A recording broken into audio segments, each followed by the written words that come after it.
Good morning, everyone. I am Todd Obert, President and CEO of Productive Corporation. Joined alongside me today is Josh Moore, President of Era Security. Today, we are going to talk about global threats and mid-size businesses.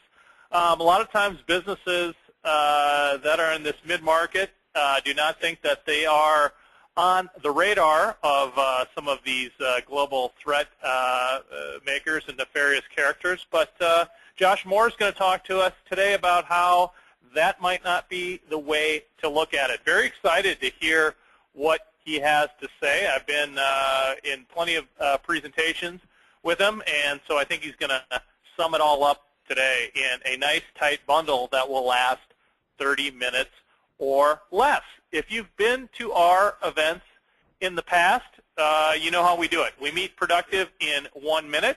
Then I'm going to hand it over to Josh, and he'll talk a little bit about Era Security's approach and how the security landscape has changed. What's going on with the attackers and why their approaches are evolving over time, and really, what can you do about it?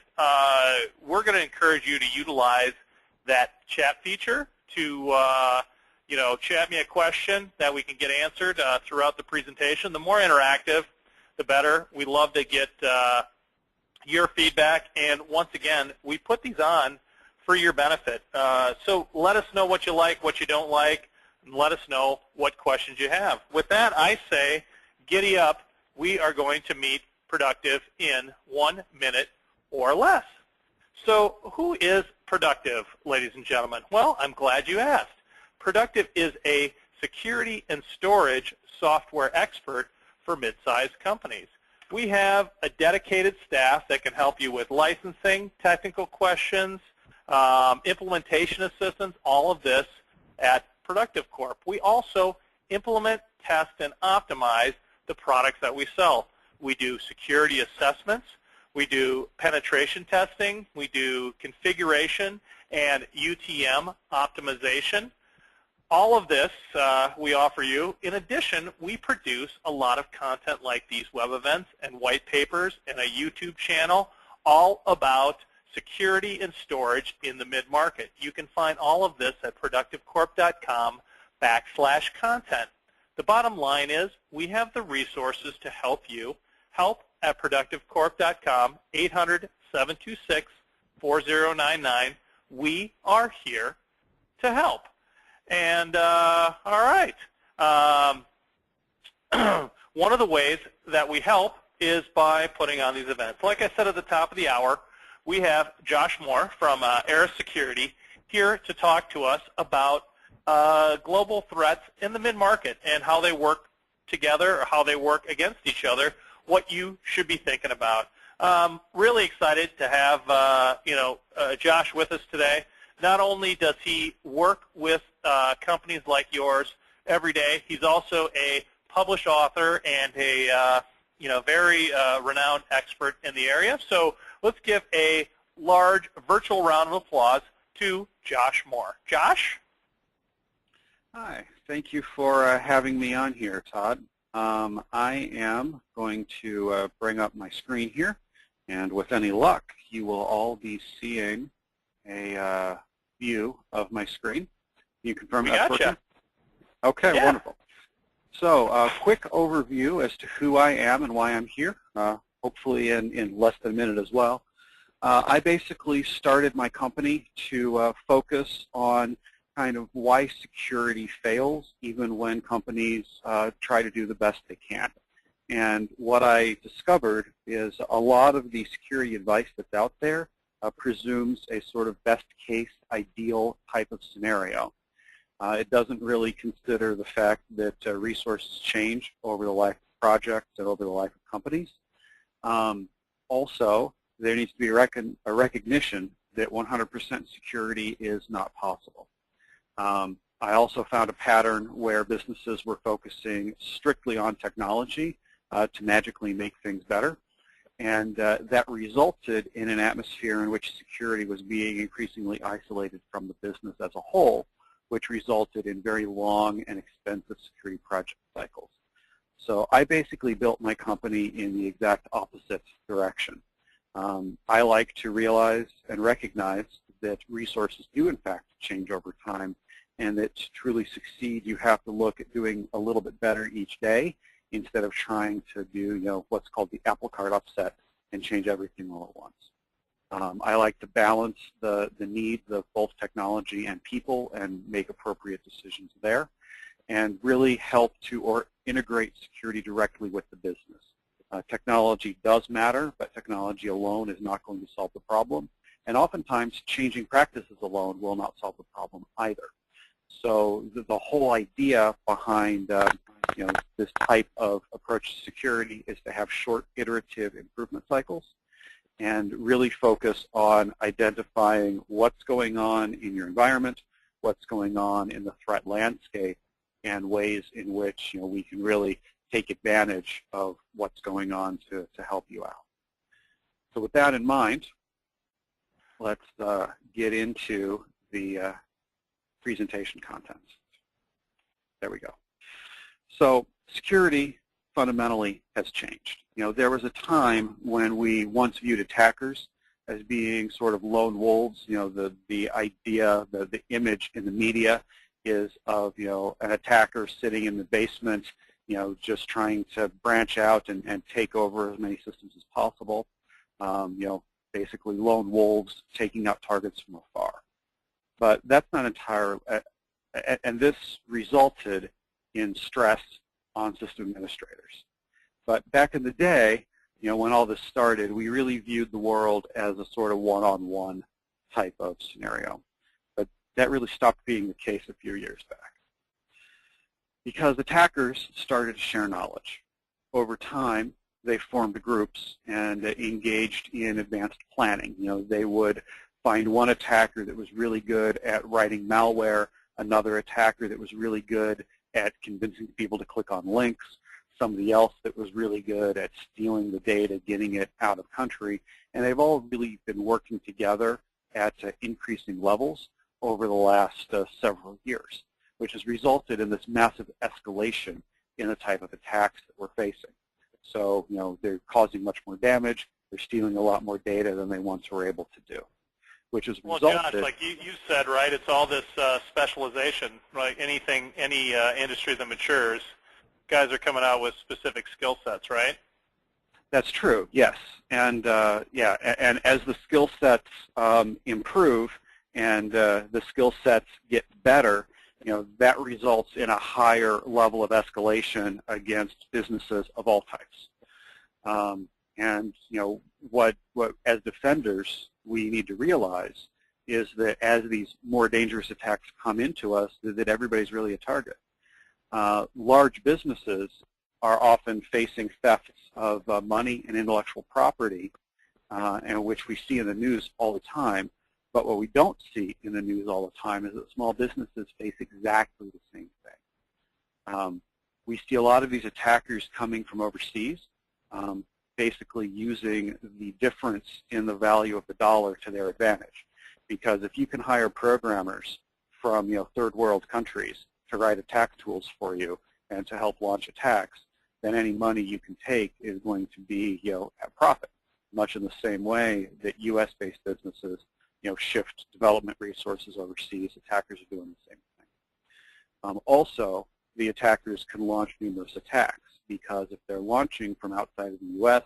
or outside of a Western country, the likelihood of getting caught is extremely low. And if they are caught, the likelihood of getting successfully extradited from their country of origin is also very low. So that's basically the overall landscape of what we see. Now, within this world, we are also seeing a transition from old to new.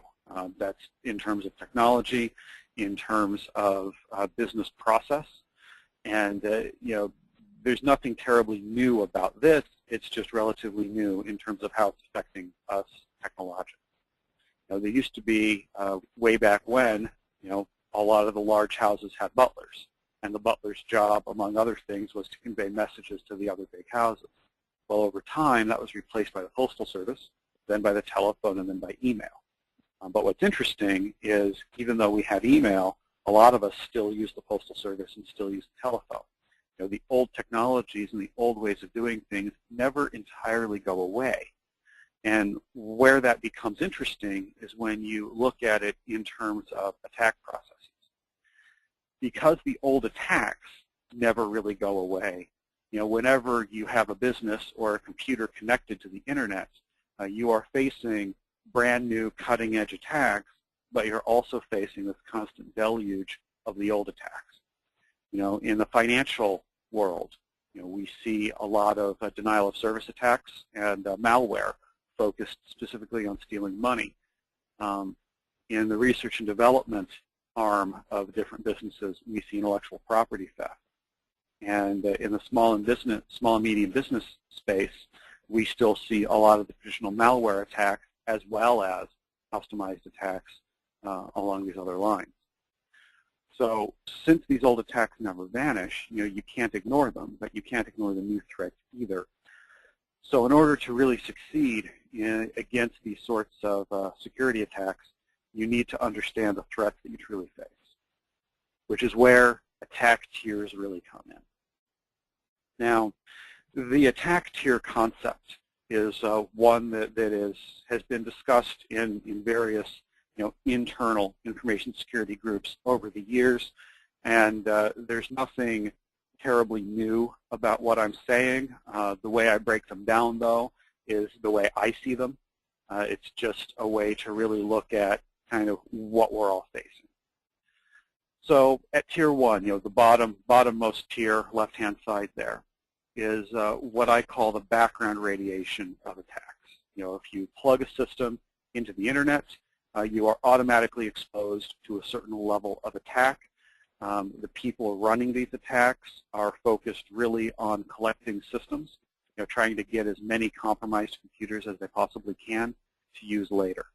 This creates these large botnets, and what they'll often do once they have a large number of computers available to them for attack purposes is they will rent those computers out to some of the attackers at these other tiers to do things. Tier 2 is vertical focused attacks. These are attack groups that are running in more of a cartel-based model, creating malware focusing on specific verticals, and they run their attacks based on campaigns. So when they launch a campaign targeting a specific vertical, they're going to start with investigating all companies that they can find in that vertical, building a list, finding the people that work for those, finding the websites, doing a lot of surveillance, and then just start running the attacks one at a time, trying to get as many computers and businesses as they can until that campaign's over, and then they start another campaign. At tier 3, you have industry-focused cartels. Unlike the tier 2 people, which are focused really on a short-term gain, trying to steal money, trying to get customer information, stuff like that, the tier 3 people are really looking for intellectual property.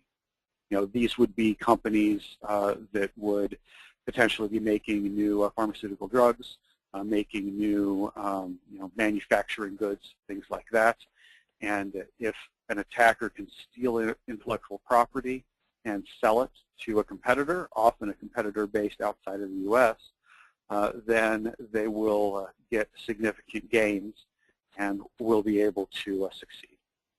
And then finally... So Josh, oh, go ahead. Yes. I was going to okay. say, right,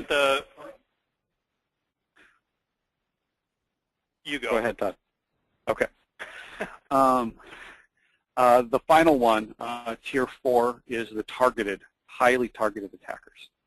These are people that are not looking at a specific industry. They're not looking at a specific vertical. They're looking at a specific company. This is an attack group that is devoting a lot of resources to breaking into one business and only one business to attempt to steal intellectual property in progress as it's being developed, before it's being marketed, and their goal is to stay in the business undetected as long as possible to steal as much as is going on. When people talk about how, as a small business, they're not a target, what they mean is they're not a target to a Tier 4 attacker. All small and medium-sized businesses are, at some level, targets of Tiers 1 through 3. Tier 4, generally speaking, unless your business is doing some truly cutting-edge stuff, you probably don't have to worry much about a Tier 4 attacker at this time. Now, before I go into the solutions, I believe you had a comment, Todd? Yeah, thanks, Josh. So can you give me some local color, right? Am I to assume, right, or to infer that basically 100% of the companies are exposed to Tier 1 attacks, maybe 95 Tier 2, and I don't know what the subset is, or can you give me a rough breakdown of? Sure. So yes, 100% of all companies are exposed to Tier 1 attacks, and that actually gets into the solution side of things. Tier 1 is an attack of opportunity. All you need to do to defend yourself against those is to have a reasonably competent anti-malware and patching practice, and have people, making sure that all systems are properly tuned, and that if you get an alert, it's being handled appropriately. I would say, that is basic table stakes for dealing with information security at all. Now, where things start to get more interesting and relatively newer in the small and medium-sized business space is Tier 2 attackers. I would say a good 90% of businesses out there are facing some amount of Tier 2 attackers. Now, certain industries are more targeted than others. Remember, Tier 2 is looking for quick hits. They're looking for customer data. They're looking for financial data. So any business that is using any type of online banking is a target. Any business that is likely to be expected to have less than ideal internal operations practices is a target at the Tier 2 level. I see a lot of attacks against nonprofits and against educational groups, largely because those types of groups tend not to have very good audit controls. And if you don't have a good audit control and an attacker can manage to steal your money, it can go past a sunset provision in the contract with the bank, and then it's much harder to get the money back. I also see attacks against Tier 2 targeting retail establishments, targeting financial institutions, your smaller banks, your smaller credit unions, and your smaller type of service, like a business-to-business organization. Yep. Okay. So then we get into Tier 3, which is, within the Tier 2, because Tier 2 is campaign-based. This is where things can really start to shift, because if you have an attacker group that's targeting, say, all of the retail establishments they can find. Let's just pick, car dealers as an example. So they're going to give themselves maybe 3 months to target as many car dealerships as they can. And then when that's done, they're going to go on to another subgroup within the set that they're targeting. Now, if you are running a car dealership and you have invested a reasonable amount of money into security, you're going to be harder for those attackers to break into. And if that's the case, since they are time limited, they are going to put disproportionate effort on the easier targets. So by simply having your security above average, above that magical 50% line, then you are not only going to be in a better position than your competitors, you're actually going to be driving the attacks towards your competition. And that is the true advantage. Yes? So here's a kind of a vertical question, but I think good to talk about it. If we need to talk more about this, we can offline. But the question came in, what should, how exposed are organizations like, law firms or professional services firms that, really are doing work for for other companies? And I mean, we have some experience in this, but I would like you to just hear your thoughts on it. Sure.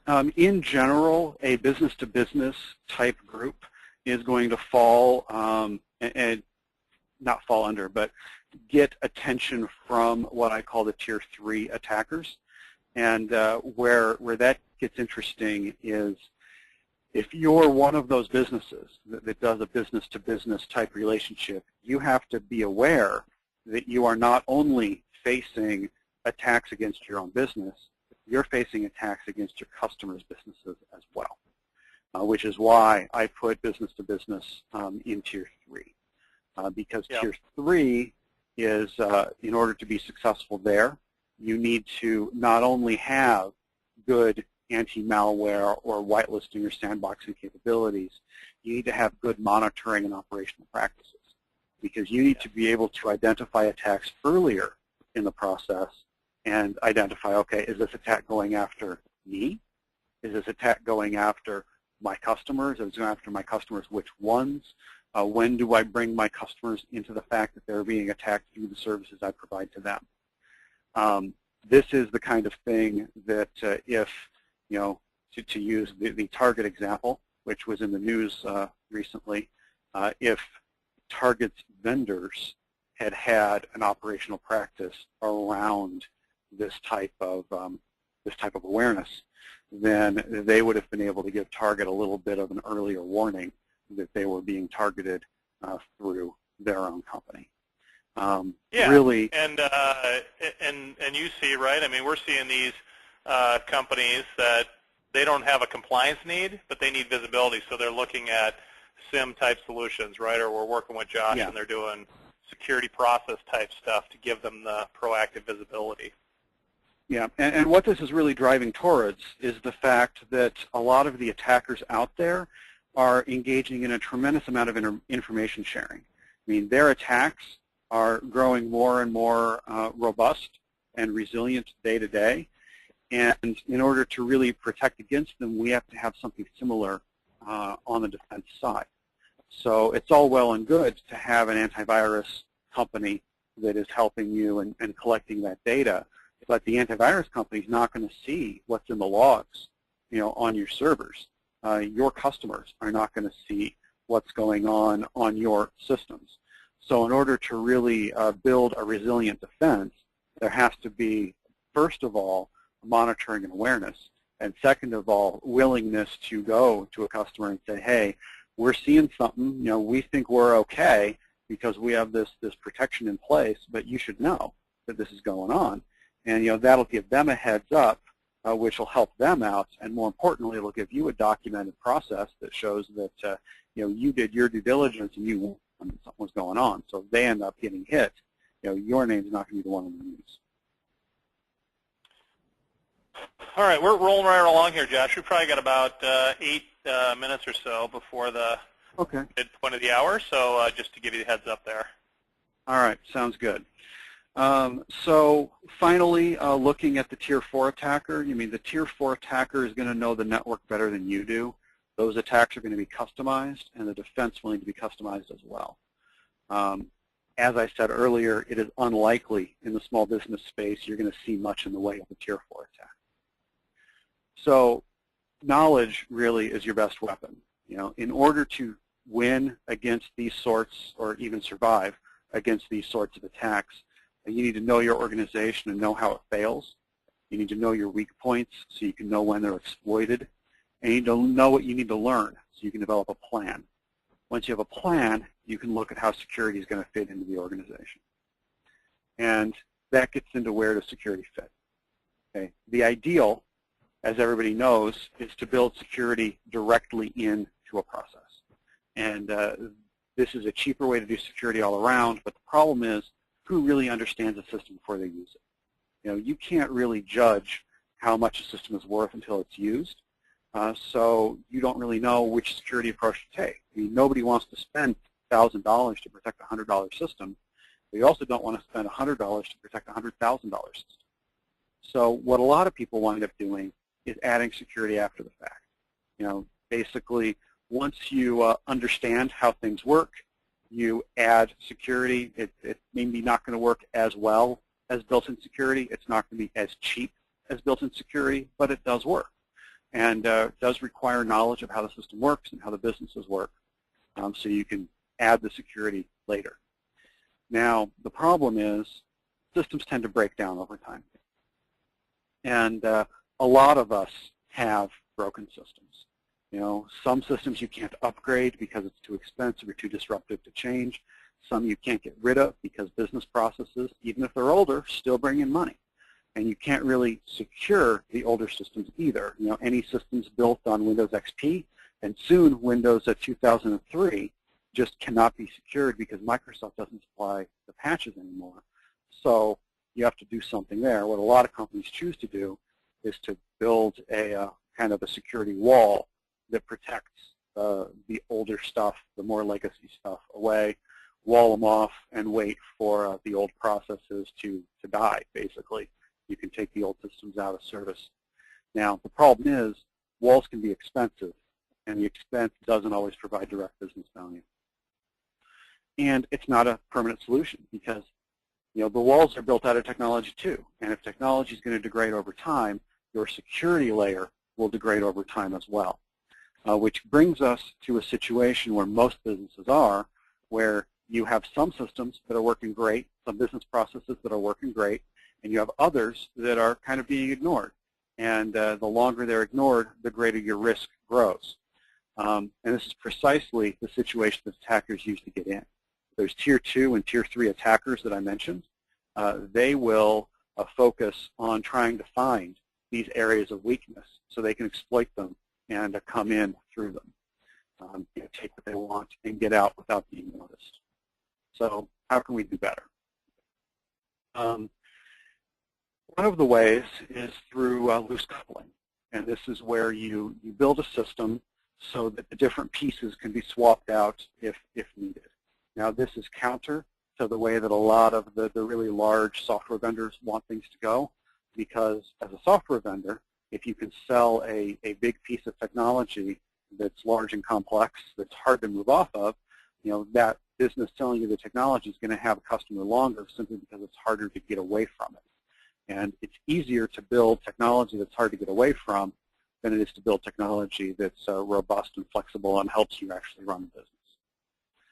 So the idea here is, if instead of looking for that one big, system to fix it all, if you look at little systems, understand how little systems work and how they plug in together, then you can swap things out as needed, add security between the different areas as environments change, and basically don't aim to make the world's most secure system. Instead, aim to build a system you understand, put security at the interfaces, at the boundaries, and that way you have something you can actually monitor, which feeds into the classic resource management process. So I'm going to guess most people on the call have heard of the 80-20 rule, but just in case you haven't, the idea is you have a budget and you have a project, and by the time you've burned through 20% of the budget, the project is usually about 80% done. And in a lot of cases, it then takes the rest of the budget to complete the project. And then what we like to think of is when that's done in a security project, it's like a wall protecting the business, and it will be good. Now, the problem is this approach focuses on an ideal end goal, and it breaks when the reality doesn't match the plan. And you wind up burning a year's worth of budget and winding up with a protective solution that may not give you the full level of protection that you need. You have to hope that you'll have resources available in the next budget cycle that you can then fix the problem and go through it again. Instead, what I find works better in reality is what I call the 80-by-5 rule. Here, you have a budget, and instead of spending the budget on one project, you break it down.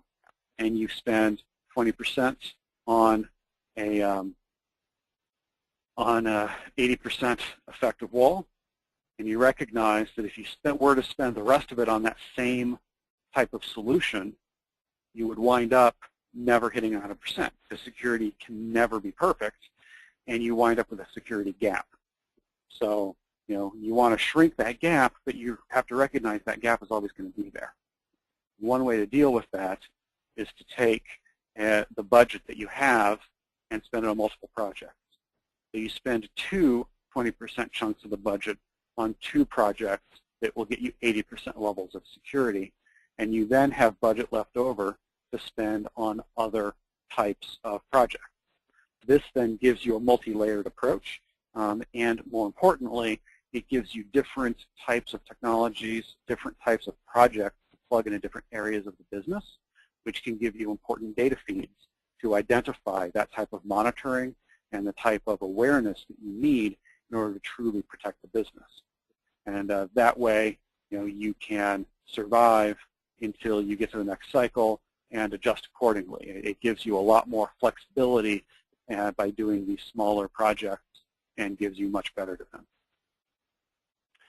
So, Josh, do you call, is that right in the business, right, people will talk about defense in depth. Yes. Is this in conjunction with that, or you think is there some nuance to the way you're presenting it, or is it the same, similar concept? There's nuance. The idea behind defense in depth is you want to have multiple layers because if one fails, you want to have something else that picks it up and will then help you deal with that situation. The problem is that defense in depth has really become an idea for just throwing more and more technology at the problem, and people have mostly forgotten that you actually have to pay attention to what the technology is telling you. You have to add all of these other technologies into your operational practices and really identify what's going on. So the subtlety is that it's not just the walls that matter, it's the space between the walls that matter. Because if you're not watching, each wall to see where it fails, all you're going to do is wind up with a dedicated attacker, knocks down the first one, knocks down the second one, knocks down the third one, and eventually knocks down the last one. And if you're not watching what your logs, if you're not dealing with the monitoring, you're not adjusting your environment based on the attacks that are coming in, you're really no better off. It's going to slow down the attacker, but if you're not taking advantage of that time, there's really no point. Yep. So you're really saying it's right, process and philosophy that are supported by technology, right, and that's a cycle that is a virtuous cycle where you, right, test and refine, it's in production, but it's an iterative process. Yes, it's an iterative, refining process because that's what the attackers are doing too. And if you're not engaged in the same type of practice, then all that's going to happen is the attacker is going to get in a month or two later than they would have otherwise. Okay. All right, that makes a lot of sense. So we are right here on the half hour. I really appreciate everybody taking the time to spend with us, to listen to Josh. Really good stuff, right? It was very high level, and for a lot of reasons, right? We have seen a lot of stuff individually at organizations that supports us empirically. When we talk to companies one-on-one, we end up finding out a bunch of different things that I think we can recommend, or saying, hey, have you thought about it this way? And it's really kind of a one-to-one conversation. This, to me, really encapsulated what the big stuff was. And so if you'd like to continue to chat with us, our account exec will follow up with you and make sure that you have everything that you need. For now, I say, hey, Josh Moore, thank you very, very much. Great presentation. And everybody else, thanks.